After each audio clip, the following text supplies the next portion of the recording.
चलिए, welcome students. हम BCOC 135 कर रहे हैं और कौन कौन से ऐसे इंपॉर्टेंट क्वेश्चंस हैं जो आपके अपकमिंग एग्जाम्स में आ सकते हैं, उससे रिलेटेड हमने प्रीवियस भी कुछ थोड़ा डिस्कशन किया था, बट वो थोड़ा सा साउंड उसमें प्रॉब्लम थी। चलिए आइए हम थोड़ा सा रिकैप्चुलेट करते हैं, रिकैप करते हैं, अपनी जो भी हमने पढ़ा है उसको थोड़ा सा रिविजन करते हैं और कुछ फ्रेश तरीके से कुछ होगा तो वो भी हम इसमें डिस्कशन कर लेंगे। चलिए, थैंक यू। चलिए हम स्टार्ट करते हैं। एक क्वेश्चन है, what is mean by lifting of corporate bill. तो एक क्वेश्चन आपका, जैसे क्वेश्चन पूछा जाता है कि what is mean by lifting of corporate bill, तो इसमें आपको दो चीज बतानी है। एक तो कॉर्पोरेट क्या होता है, बिल क्या होता है। ठीक है, तो कॉर्पोरेट बिल का मतलब यहाँ पे एक पर्दा होता है और उसको हम हटाते हैं। तो कॉर्पोरेट बिल को जब हम हटाते हैं, इसका मतलब क्या हुआ कि एक जो हमने मान के चलते थे ना कि कंपनी और जो उसके ऑनर्स हैं या फिर उसके जो मेंबर्स हैं, दोनों एक दूसरे से डिफरेंट हैं। याद है आपको कल्पना जी, मैंने बताया था कंपनी के कैरेक्टरिस्टिक्स, कंपनी के कैरेक्टरिस्टिक्स के बारे में बता रहा था कि कंपनी के जो कैरेक्टरिस्टिक्स क्या होते थे, top class. It means transferability of shares, ownership separate from its members, ठीक है, परपेचुअल सक्सेशन, ये सब चीज। तो उसमें हम सेपरेट लीगल एंटिटी की बात करी थी। कंपनी एक सेपरेट है। कंपनी जो काम करता है, कंपनी जो भी काम एक्टिविटी करेगा उसके लिए कंपनी बियर करेगी, कंपनी उसके लिए बियर होगा, उसके मेंबर्स उसके लिए रिस्पॉन्सिबल नहीं है। मेंबर्स सिर्फ उतने वहीं तक लिमिटेड लाइबिलिटी होंगी, वहीं तक रिस्पॉन्सिबल होंगे। लेकिन इसको हम हटा देते हैं, इसको बोलते हैं लिफ्टिंग ऑफ कॉर्पोरेट बिल। कि अब हम ये नहीं मान के चलेंगे कि कंपनी अलग है, इसके मेंबर अलग है। अब हम ये मान के चलते हैं कि जो भी कंपनी ने किया है ना, वो सारा इसके मेंबर्स ने किया है। फॉर एग्जांपल कोई कंपनी बनाई, एबीसीएन कंपनी बनाई, किसने? कल्पना जी ने बनाई। अब कंपनी क्या काम कर रही है, सेल्स कर रही है, परचेज कर रही है, कोई भी एक्टिविटी कर रही है, तो ये कंपनी खुद उसकी रिस्पॉन्सिबिलिटी, क्योंकि हम मान के चलते हैं कंपनी एक लीगल एंटिटी है, एक पर्सन है और वो खुद उसके लिए जिम्मेवार है। ठीक है, लेकिन ये कुछ ऐसे सर्कमटेंसेस हो सकते हैं। देखो आगे क्वेश्चन में बोला गया है, ऐसे 4 सर्कमटेंसेस बताने हैं आपने जिसमें लिफ्टिंग ऑफ कॉर्पोरेट बिल होता है। कौन कौन से सिचुएशन हो सकते हैं जहाँ पे लिफ्टिंग ऑफ कॉर्पोरेट बिल होता है। ठीक है, तो वो आपने आगे क्वेश्चन में डिस्कशन करेंगे। What are the different type of companies, तो यहाँ पे डिफरेंट टाइप ऑफ कंपनीज के बारे में बताना है कि आपको कौन कौन सी कंपनीज आप जानते हैं। फॉर एग्जांपल के लिए मैं बता सकता हूँ आपको, private company, public company. Basic difference तो ये हो सकता है, बट इसके अलावा public company, government company, statutory company, OPC company, section 8 company. Section 8 company actually basically उनको बोलते हैं जो एनजीओ होते हैं या फिर जो चैरिटी के लिए यूज होते हैं, उनको हम बोलते हैं सेक्शन 8 कंपनीज बोलते हैं। और वन ओपीसी होता है 1% कंपनी। इसमें सोल प्रोप्राइटर को भी अब एमसीए रजिस्टर करने लगी है, जो ट्रेडर्स होते हैं, सोल प्रोप्राइटर होते हैं, उनको। ठीक है, what is illegal association. Illegal association क्या होता है? तो जैसे हमने प्राइवेट कंपनी, पब्लिक कंपनी में पढ़ा था कि मिनिमम मेंबर्स और मैक्सिमम मेंबर्स की लिमिट है, प्राइवेट कंपनी में 200 है। तो ऐसे ही इलीगल एसोसिएशन कब होता है? जब कोई ऐसा बिजनेस हो जो रजिस्टर्ड नहीं है और उसमें काफी सारे मेंबर्स हैं, लेकिन उसके कुछ एक्सेप्शन भी है लीगल एसोसिएशन के। जैसे फॉर एग्जाम्पल HUF है। ठीक है, HUF क्या होता है? हिंदू अनडिवाइडेड फैमिली, वो इसका एक्सेप्शन केस है कि यहाँ पे उसको हम इलीगल एसोसिएशन नहीं मानते, अदरवाइज बाकी जो एसोसिएशन है उनको हम इलीगल एसोसिएशन बोलते हैं। ठीक है, what is the memorandum of association, तो इसको भी हम कर लेते हैं, है ना। बैक टू पहले तो हम जो हमने क्वेश्चन अभी तक देखे हैं उनको एक बार कर लेते हैं उसके बाद। ठीक है जी, लिफ्टिंग ऑफ कॉर्पोरेट बिल, यहाँ पे आपको सैलमन वर्सेस सैलमन के केस में था। सोलोमन एक पर्सन था जिसके डेट, कंपनी का डेट ना बहुत ज्यादा हो गया था। यानी कि कंपनी, फॉर एग्जांपल मैंने यहाँ पे जैसे एग्जांपल लिया था कि कल्पना जी ने कोई कंपनी बनाई, उस कंपनी के ऊपर कर्जा बहुत सारा आ गया।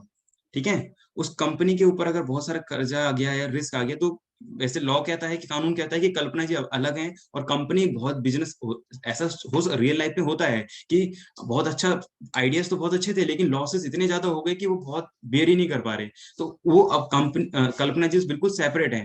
तो ये एक हमारी कंपनी के फीचर्स या नेचर्स होता है। बट कुछ ऐसे केसेस होते हैं जहाँ पे हम इसको नहीं मानते, इसको लिफ्टिंग ऑफ कॉर्पोरेट बिल का मतलब होता है, इसको हम इग्नोर करते हैं। तो वो कौन कौन सी सिचुएशंस होती हैं वहां पे हम इसको, ये देखो आंसर आप ऐसे लिख सकते हैं इसमें।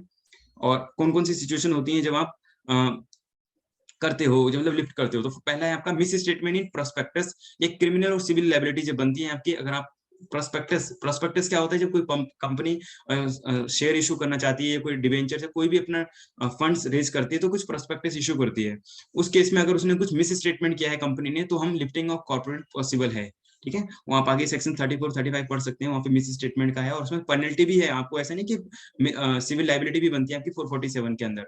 ठीक है, और सेकंड कंडीशन होती है जब आप एप्लीकेशन मनी बहुत सारा मंगाते हो। जब कंपनी के अंदर आपने देखा होगा, जब शेयर इशू करते हैं तो एप्लीकेशन मनी कई बार होता है जितना होता है उससे ज्यादा आ जाता है। हम फिर उसकी कैलकुलेशन करते हैं। जब शेयर इशू करते हैं तो आपने नोटिस किया होगा कि एप्लीकेशन मनी से भी ज्यादा आता है, तो हम उसमें प्रो राटा लगाते हैं या फिर जो एप्लीकेशन मनी एक्सेस में आ गई है उसको रिटर्न करते हैं। बट समटाइम अगर कोई कंपनी डिले करती है, रिटर्न नहीं करती शेयर होल्डर्स को पैसा, तो उस केस में भी हम लिफ्टिंग ऑफ कॉर्पोरेट हो सकता है। Failure to return application money, section 39 में लिखा है ये, कंपनी एक्ट 2013 में। इसमें जितने मैक्सिमम प्रोविजंस जो हैं आपके कंपनी एक्ट 2013 से रिलेट करते चलेंगे इसको, बाकी कुछ प्रोविजंस हैं जो अभी 2013 में कंप्लीटली नहीं है, तो वहां उस केस में हम 1956 भी एप्लीकेबल हो सकता है, राइट। तो यहाँ पे failure of return of application money हो तो हो जाता है। कई बार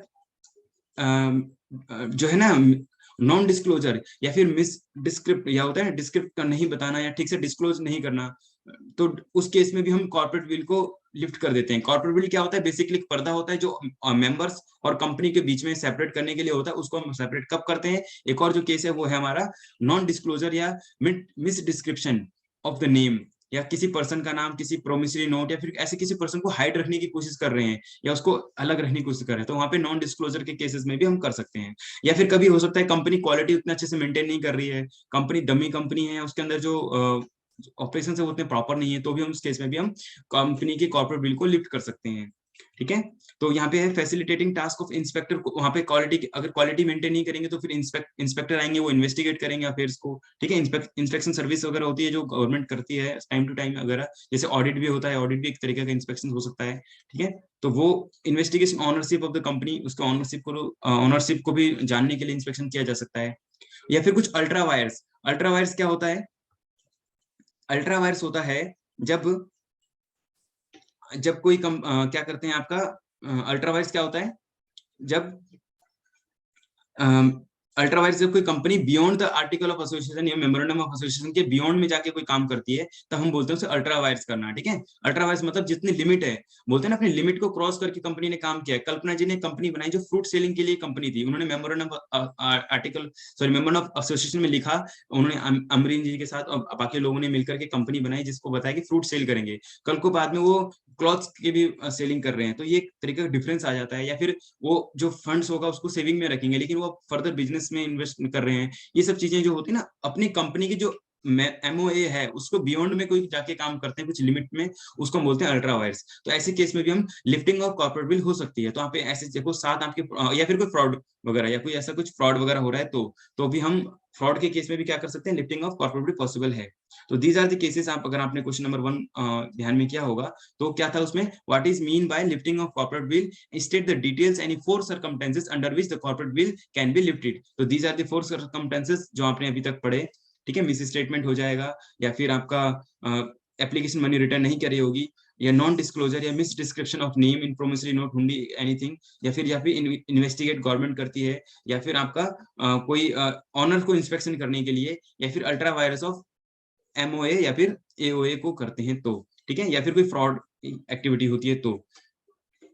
हमारा सेकंड क्वेश्चन था what are the different type of companies. तो अब यहाँ पे आपके जो इग्नू की बुक्स है उसके अंदर बेसिकली जो डिस्क्राइब आपने इन्होंने किया है अपनी बुक में, तो वो बेसिकली पब्लिक कंपनी और प्राइवेट कंपनी पे ही फोकस किया है। तो आपको ऐसे ही डिस्क्लोज करना है कि एक कंपनी क्या होती है, तो बेसिकली आपको एक डेफिनेशन बता सकते हो कि कंपनी क्या होती है। कंपनी इज आप इसके डेफिनेशन भी लिख सकते हो, या फिर एक company is a company which is registered under this, इस एक्ट के अंदर जो 2013 में हो चाहे 1956 में हो या फिर इससे अर्लियर जो भी आपका लॉ एंड प्रोविजन जो भी थे उनके अगर अंडर रजिस्टर्ड है तो उसको हम बोल सकते हैं कंपनी। इसकी एक और डेफिनेशन लिख सकते हैं आप, legal entity form by the people, owners are usually shareholders, most are profit making entities होती हैं इसके अंदर। तो मोस्ट ऑफ लिखा है, देखो एक वर्ड भी इसके कंपनी की डेफिनेशन एग्जैक्टली नहीं है, बट इसमें यह है कि आपको बताया गया कि most of profit making entities होती हैं। बाकी आपको पता है सेक्शन 8 कंपनीज में आप आगे हैं काफी सारे, तो उसमें आप लिख सकते हैं। मैं आपको बता देता हूँ कि company different type of companies में क्या क्या आते हैं आपके, रॉयल चार्टर्ड कंपनीज भी होती हैं, स्टैट्यूटरी कंपनी यानी गवर्नमेंट अपने पार्लियामेंट से एक्ट से, या फिर कोई भी जैसे कंपनी होती है वो स्टैट्यूटरी कंपनी होती है, रजिस्टर्ड और इनकॉर्पोरेट कंपनी है ना, और फिर कंपनीज लिमिटेड बाय शेयर्स वगैरह होती हैं, लिमिटेड से बाय शेयर्स होती हैं, companies limited by guarantee, unlimited company, public limited company, private limited company, one person company, इसको हम ओपीसी बोलते हैं, वन पर्सन कंपनी, ठीक है। ये सारे कंपनी वगैरह आपके हो गए। तो आप इसमें बेसिकली जो आपके बुक में था वो मैंने आपको बता दिया कि एक तो आपका इसमें था प्राइवेट कंपनी और पब्लिक कंपनी। प्राइवेट कंपनी और पब्लिक कंपनी को देखो कैसे डिफाइन कर सकते हो आप ऐसे बता सकते हैं प्राइवेट कंपनी और पब्लिक कंपनी के बीच में डिफरेंस, कि प्राइवेट कंपनी तो वो होते हैं जो गवर्नमेंट, पब्लिक कंपनी नहीं होते हैं, ऐसे बता सकते हैं। और फिर पब्लिक कंपनी कौन से होते हैं जिसमें मिनिमम मेंबर्स या रिस्ट्रिक्शन है, बेसिकली दोनों के बीच में जो डिफरेंस है वो कुछ रिस्ट्रिक्शन को लेकर के है कि प्राइवेट कंपनी 2 लोगों को मिलकर बन सकती है, प्राइवेट पब्लिक कंपनी 7 लोगों को मिलकर बनेगी। प्राइवेट कंपनी की मैक्सिमम लिमिट कितनी है, पहले 50 थी, वो 200 हो गई है। और आपका पब्लिक कंपनी की मैक्सिमम लिमिट जो है, मैक्सिमम लिमिट आप कितने भी मेंबर ऐड कर सकते हैं उसके अंदर, ठीक है। और बाकी को शेयर कैपिटल को लेकर भी है, थोड़ा सा उसमें चेंजेस आ जाते हैं कि मिनिमम शेयर कैपिटल इतना होना चाहिए, पेड अप शेयर कैपिटल इतना होना चाहिए, ये सारी चीजें आ जाती हैं। तो ये कुछ और भी डिफरेंसेस है। पब्लिक कंपनी में और भी ज्यादा कंप्लायंस फुलफिल करने होते हैं, जैसे रोटेशन ऑफ डायरेक्टर, उसमें 1/3 या 2/3 डायरेक्टर ऐसे होनी चाहिए, रोटेशन होनी चाहिए, ठीक है। जो 1/3 होता है जो फिक्स होता है, लेकिन प्राइवेट में ऐसी कोई रिस्ट्रिक्शन नहीं है, प्राइवेट कंपनी कैसे भी अपनी तरीके से ऑपरेट कर सकती है, ठीक है। Restriction to right of members transfer their shares, हाँ प्राइवेट और पब्लिक कंपनी में एक और डिफरेंस है, वो है आपका शेयर्स को ट्रांसफर करने का राइट जो होता है। प्राइवेट कंपनी बहुत इजीली थोड़ा सा नहीं कर पाती ट्रांसफर, लेकिन पब्लिक कंपनी में क्या होता है, आप प्राइवेट ओपन मार्केट जो share holder market, stock market बोलते हैं, वहाँ पे इजीली किसी को भी कोई भी रेंडमली परचेज, कोई भी पर्सन किसी के भी शेयर भी परचेज कर ले सकते हैं, वो एक डिफरेंस होता है इसमें। मैक्सिमम नंबर ऑफ मेंबर्स को लेकर मैंने आपको बता दिया कि मिनिमम और मैक्सिमम मेंबर की लिमिट होती है इसमें। प्राइवेट में मैक्सिमम 200 होती है, मिनिमम 2 होती है। पब्लिक में 7 मिनिमम होती है और मैक्सिमम कोई लिमिट नहीं है, आप जितने मर्जी मेंबर्स ऐड कर सकते हैं। पब्लिक कंपनी की ये हो गया, तो वही है पब्लिक कंपनी की डेफिनेशन है कि it is not a private company, जो नहीं है। Minimum paid up share capital as many base prescribe, इसलिए एज में प्रिस्क्राइब इसलिए बोला है क्योंकि टाइम टू टाइम अकॉर्डिंगली कुछ कुछ चेंजेस आते रहते हैं इसमें, ठीक है। अब हम इलीगल एसोसिएशन, एक और क्वेश्चन हमने देखा था, उसको एक बार आपको बता दूं जी। What is illegal association, what are its consequences, consequences क्या होते हैं और इलीगल एसोसिएशन क्या होता है जी। तो अगर हम बात करेंगे 464 में क्या होता है, रूल्स 10 ऑफ द कंपनीज क्या बताता है, प्रोवाइड नो एसोसिएशन और partnership consisting of more than 50 people shall be form for the purpose of carrying और any business that has for its object of acquiring gain of for by the association. तो ये सब कुछ मैंने आपको इसमें कुछ हिंट देने की कोशिश करी है कि 464 में आपको बताया गया इलीगल एसोसिएशन के बारे में।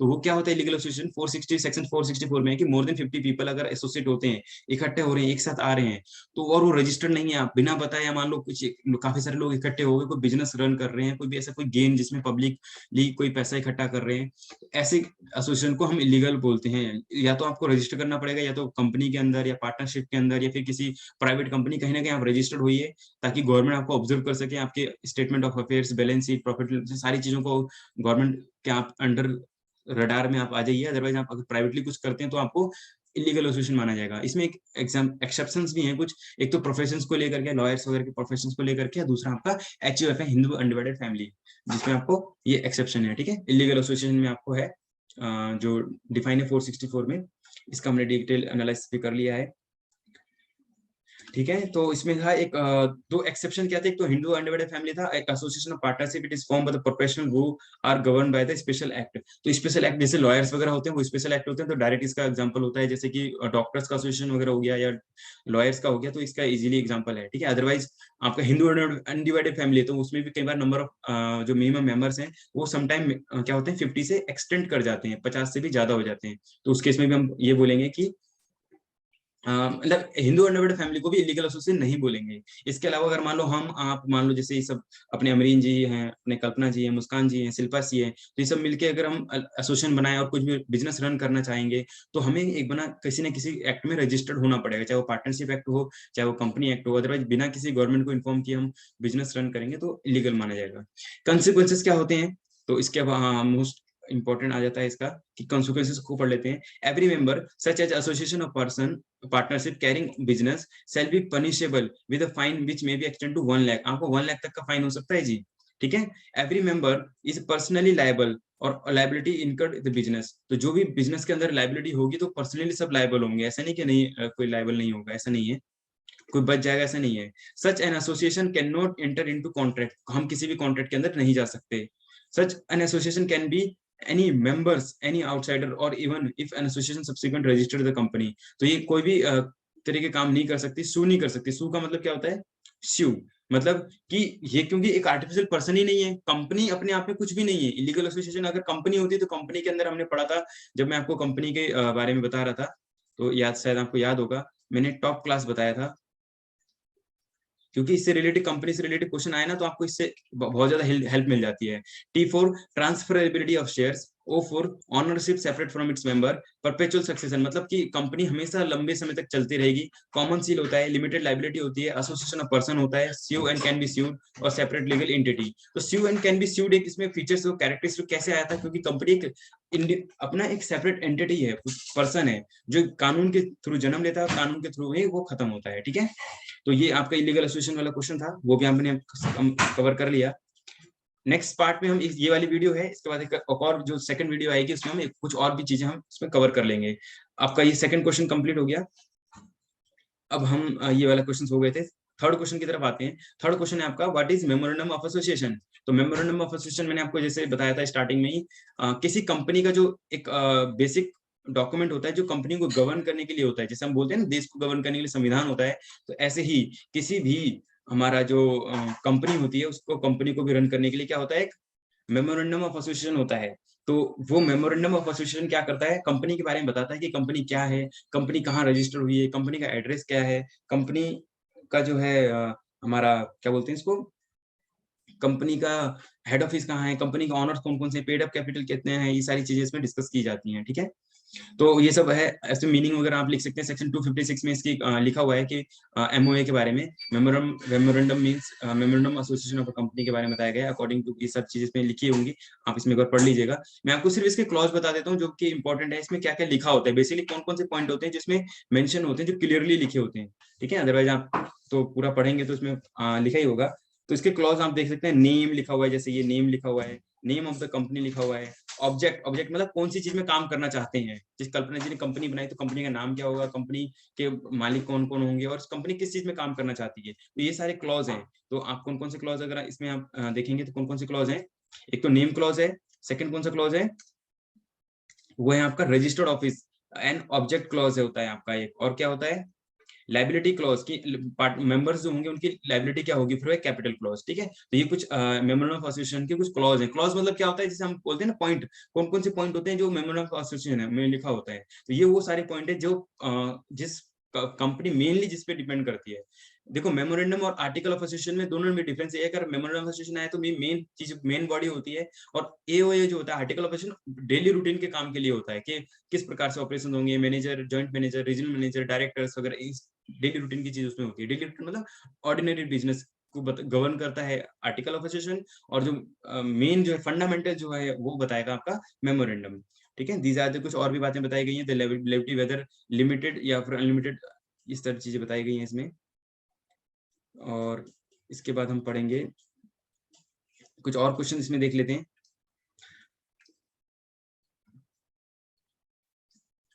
जी, मेमोरेंडम ऑफ एसोसिएशन हमने कंप्लीट कर लिया। Point out the difference between share certificate and share warrant. तो शेयर सर्टिफिकेट क्या होता है ये तो आपको पता ही होगा कि शेयर सर्टिफिकेट कंप्लीट एक प्रूफ होता है किसी शेयर होल्डर के लिए। क्या होता है शेयर सर्टिफिकेट, वो बताता है कि भाई एक डॉक्यूमेंट होता है that an act as legal evidence of the person that he is owner of the share और he has invested in the corporation. देखो शेयर सर्टिफिकेट में तो क्लियरली ये बता होता है कि आपका ये जो है क्या होगा, कोई मेंबर होगा, क्या होगा, आपका मेंबर होगा, मीन्स अगर आपके पास शेयर सर्टिफिकेट है तो क्या होगा आपके पास शेयर सर्टिफिकेट, तो आप किसी कंपनी के ऑनर हैं या फिर मेंबर हैं, दोनों ही बातें हैं। ऑनर होना मेंबर होना कंप्लीट है। लेकिन शेयर वारंट में क्या होता है, कंडीशन होती है। शेयर वारंट भी ऐसे ही डॉक्यूमेंट होता है, उसमें लिखा होता है कि आप फ्यूचर में कभी भी या जब जरूरत पड़े, ये जैसा लिखा गया है इसमें उसके अकॉर्डिंग आप इसके मेंबर्स बन सकते हो। ठीक है, या फिर कोई कंडीशंस हैं या फिर कोई टाइम पूरा पूरा होने पे या फिर कोई ऐसी चीज है, जैसे इक्विटी शेयर्स होते हैं, स्वेट इक्विटी शेयर वगैरह नहीं होते जो एक टाइम पे मिलते हैं। फिर और भी डिवेंचर के केस में भी होता है कि आप अगर डिवेंचर हमने टाइम में वापस लिए तो आपको हम शेयर्स में कन्वर्ट कर देंगे। There are other things also.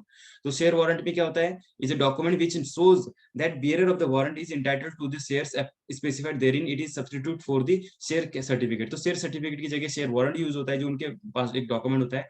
A shares warrant may have coupon attached to the provide the payment of future dividend, है ना, उसमें सारी चीजें कूपन वगैरह भी अटैच हो सकता है। The share may be transferred by delivery of the warrant। तो जैसे हम वारंट डॉक्यूमेंट को ट्रांसफर करके डिलीवरी कर सकते हैं, तो ऐसे शेयर को भी हम कर सकते हैं। ठीक है, अगर क्वेश्चन आता है इन दोनों के बीच में डिफरेंस बताने के लिए तो हम इसके बीच में डिफरेंस भी लिख सकते हैं। राइट, आप में से किसी भी स्टूडेंट को कोई प्रॉब्लम आ रही है, कोई क्वेश्चन आ रहा हो तो आप जरूर कमेंट में एक बार लिख दीजिएगा ताकि मैं नेक्स्ट क्लास में उसको कवर जरूर कर दूं। Thank you. एक और क्वेश्चन वगैरह हम कवर करके चलते हैं। यहाँ तक हमने कर लिया, मेमोरेंडम कर लिया हमने, ठीक है। Difference share certificate and share warrant में डिफरेंस कर लिया। Enumerate the rules for the share issue at a premium.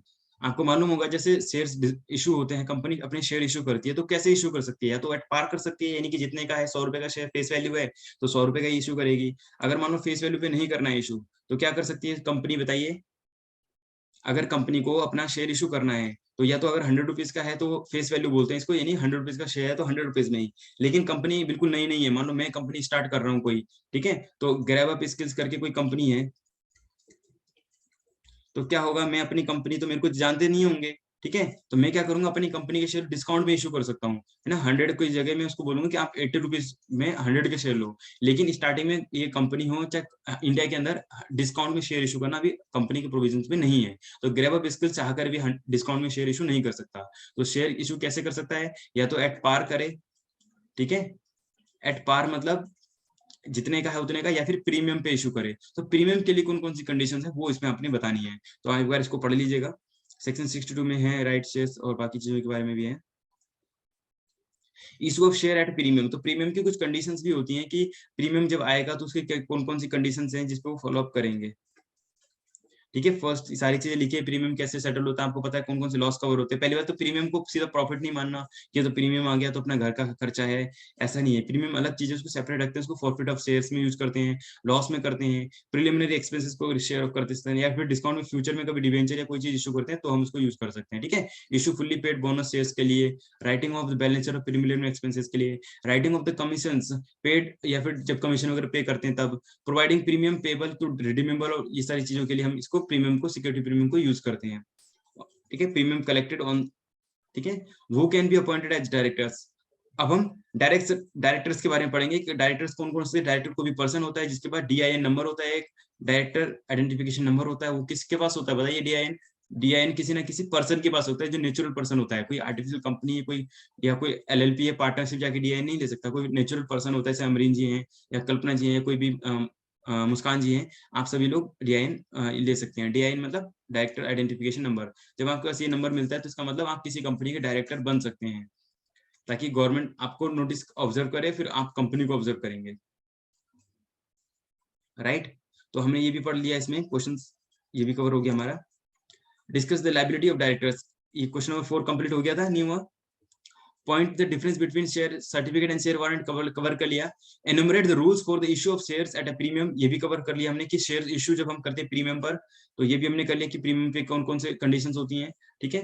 Fifth question क्या था, discuss the liability of directors, can be a company be appointed as director. ये बड़ा important question है कि एक कंपनी के अंदर कौन कौन से डायरेक्टर्स हो सकते हैं, बताएं। तो इसकी लायबिलिटी कौन एक्सप्लेन करेंगे, एक बड़ा लेंदी क्वेश्चन देखो इन्होंने लिखा है, 10 मार्क का क्वेश्चन है ये भी।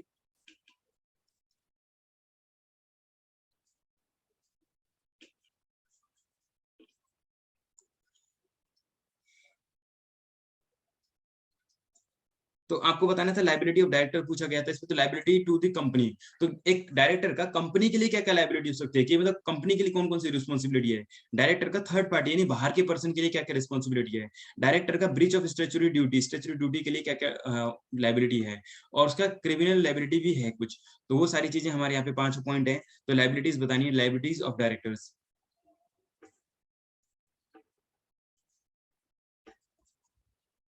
तो फर्स्ट पॉइंट आता है liability to the company, company के अंदर कौन कौन सी लाइबिलिटी, तो आगे सब पॉइंट भी लिखे हुए हैं, पॉइंट जैसे मेन पॉइंट थे ना पे, लाइबिलिटी टू द कंपनी, तो मेन पॉइंट 1 2 3 थे, तो लाइबिलिटी टू कंपनी के बीच में आगे सब पॉइंट आ गए हैं। ब्रीच ऑफ फिड्यूसरी, कोई ब्रीच हो गया है, अल्ट्रा वायर्स एक्ट हो गया है उनसे कुछ, ठीक है, और नेग्लिजेंस ये हो गया है, फिर मालाफाइड वगैरह हो गया, तो उसके बेसिस पे डिपेंड करता है उन पे डायरेक्टर्स के ऊपर क्या क्या पेनल्टी लगाई जाए। ब्रीच ऑफ फिड्यूसरी ड्यूटी है यहाँ पर, पॉइंट में जल्दी से डिस्कस करता हूँ। अल्ट्रा वायर्स एक्ट, ये मैंने डिस्कस कर लिया, अल्ट्रा वायर्स क्या होते हैं, ठीक है। कोई भी एक्ट जो हम कंपनी के अलग करने कर चलते हैं तो उसे हम अल्ट्रा वायर्स बोलते हैं। नेग्लिजेंस, अगर मान लो डायरेक्टर के नेग्लिजेंस के कारण कोई लॉस कंपनी सफर फेस किया है, कंपनी ने कोई सफर किया है, कोई लॉस सफर किया है, या कोई कंपनी को ऐसा इनकर्ड हुआ है नेग्लिजेंस के कारण, किसके नेग्लिजेंस के कारण, डायरेक्टर्स के, तो फिर भी हम उसको पेनलाइज कर सकते हैं, ठीक है। मेलाफाइड एक्ट भी होता है, कई बार कंपनी मेलाफाइड एक्ट भी करती है, यानी कि नुकसान पहुंचाती है, किस बोलते हैं ना, गवर्नमेंट कंपनी को प्रॉपर्टी को नुकसान, मेलाफाइड मत करो, तो यहाँ पे पब्लिक कंपनी को प्रोवाइड भी कराया जाता है।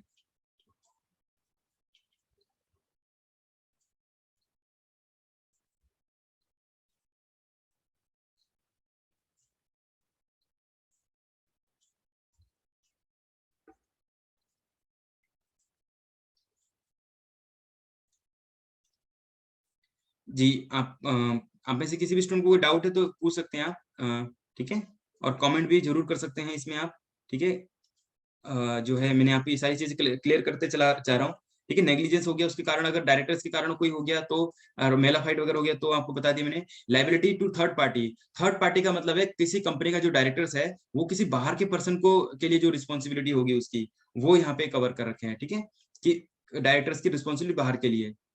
चलिए आगे नेक्स्ट क्वेश्चन के लिए करें।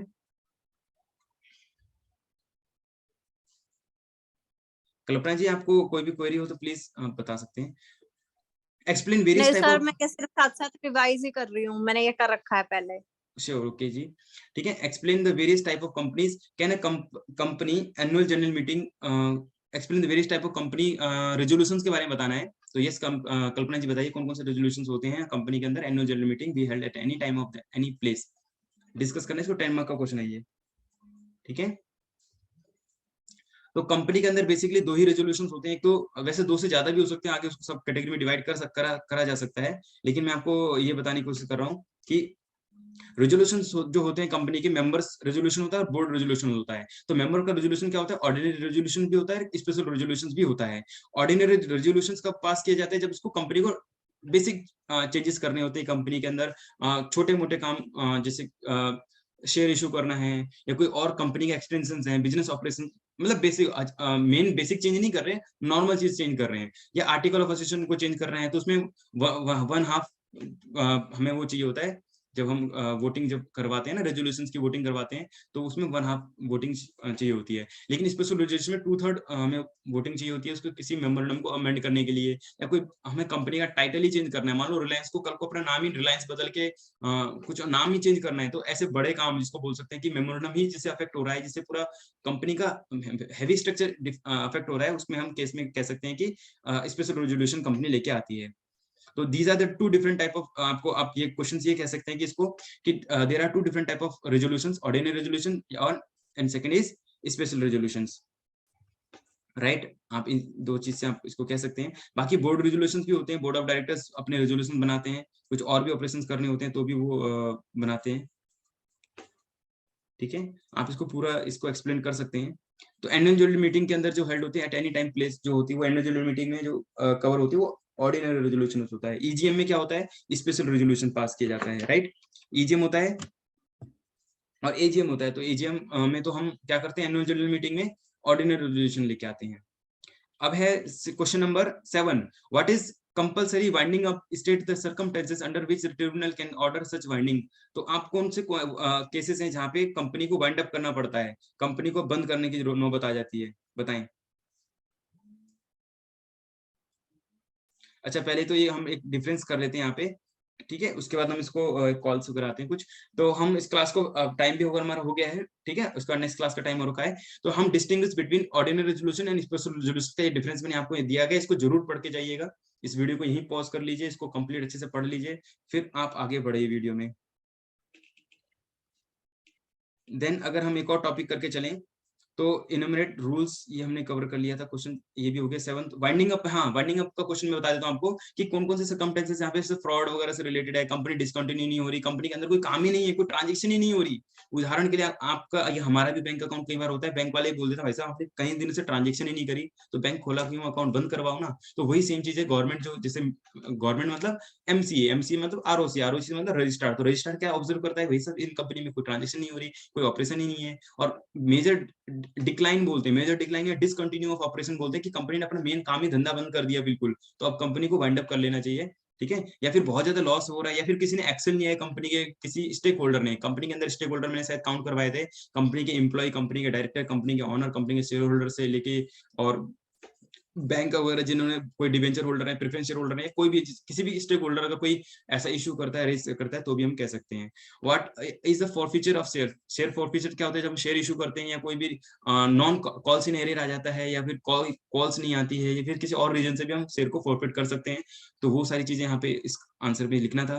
Right short note on 2 of the following, इनमें से आपको किसी क्वेश्चन नंबर 9 है एंड फाइनल आंसर आपका, फाइनल क्वेश्चन है ये आपका and last but not the least आपके कुछ क्वेश्चंस हैं। डॉक्ट्रिन ऑफ अल्ट्रा वायर्स मैंने आपको बता दिया कि एमओए या एओए मतलब अपने लिमिट बियॉन्ड द लिमिट अगर आप कोई काम करते हो तो उसको हम बोलते हैं doctrine of ultra vires. Company secretary को आपने एक्सप्लेन करना था कि कंपनी सेक्रेटरी के कौन कौन से, कंपनी सेक्रेटरी वो पर्सन होता है जो कंपनी के लिए होल रिस्पॉन्सिबल है कंपनी के लॉ कंप्लायंस को फुलफिल करने के लिए। कंपनी के जो बेसिकली जो कंप्लायंस फुलफिल करवाएंगे वो कंपनी सेक्रेटरी की रिस्पॉन्सिबिलिटी होती है। और मिनिमम सब्सक्रिप्शन क्या होता है? मिनिमम सब्सक्रिप्शन मतलब जैसे कंपनी ने शेयर इशू करे, शेयर इशू करते समय कुछ सब्सक्रिप्शन मिनिमम आने चाहिए, जैसे फॉर एग्जांपल 90% या फिर 95% है ना। तो 2 केसेस हैं यहाँ पर। तो कई बार सेबी देखो जो लिस्टेड कंपनी होती है ना, हाँ, तो सेबी अपना कुछ गाइडलाइन बताते हैं। Security exchange board of India 1992 जो एक्ट में आया था आपका, सेबी सेबी अपना कुछ बताता है और कंपनी एक्ट भी अपना कुछ बताता है। तो दोनों में जो सूट करता है हमें, मतलब सेबी मैंने बताया था इसमें आपको शायद क्लास में भी कि सेबी कुछ बताता है और आपका कंपनी एक्ट बताता है। तो कंपनी एक्ट 2013 भी कुछ बताएगा, वो भी कुछ बताएगा जहाँ पे आपको मिनिमम सब्सक्रिप्शंस रिक्वायर होगी। वो डिपेंड करता है कंपनी के टाइप्स या नेचर्स पे। चलिए अब हमने एक क्वेश्चन पेपर में जितनी इंपॉर्टेंट चीजें थी हमने सारी चीज डिस्कस कर ली। इसके बाद हम 3 और 4 क्वेश्चन पेपर भी हम और करने वाले हैं बैक टू बैक। और तब तक के लिए आप अपनी हमारी सेकंड वीडियोस तक का वेट कीजिए। Thank you everyone.